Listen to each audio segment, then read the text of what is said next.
Week 10 injury update for the 2025-26 NFL season. First, we do have Jaxson Dart in a loss against the Bears. He suffered a concussion on this play here as he's trying to retrieve the ball. He then hits his head pretty aggressively to the turf. Due to his signs and symptoms, he'll be in concussion protocol for at least this week.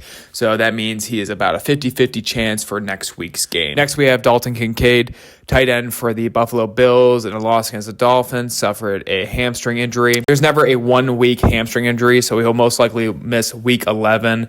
Might miss a little bit more time depending on how severe the injury it is. If it's a grade 1, he might miss about 2 or 3 weeks. If it's a little bit higher grade, it could be an IR. Next, we have Davante Adams, the wide receiver for the Los Angeles Rams. In a win versus the 49ers, he did suffer a back injury. They are to be diagnosed with an oblique injury, as you see on this play here. Sources did say that he could have came back into the game if the game was a little bit closer, and just by the looks of it, does not look like it's a major injury nor a disc injury. This looks like a potential strain, so this won't be too much of a long-term injury. Potentially averages about 2 to 3 weeks, but most likely can play through it. Next, we do have Jaxson, the tight end for the Los Angeles Chargers, in a win versus the Steelers. He suffered a very odd knee injury where some were concerned at the time that it might be a patellar dislocation. However, he did have an MRI, and it did confirm a distal femur contusion or bruise with no structural damage. This means that he won't miss much time, and he could potentially play that upcoming week 11. And finally, we do have Zay Jones, wide receiver from the Cardinals, in a loss against the Seahawks this week. He had a very common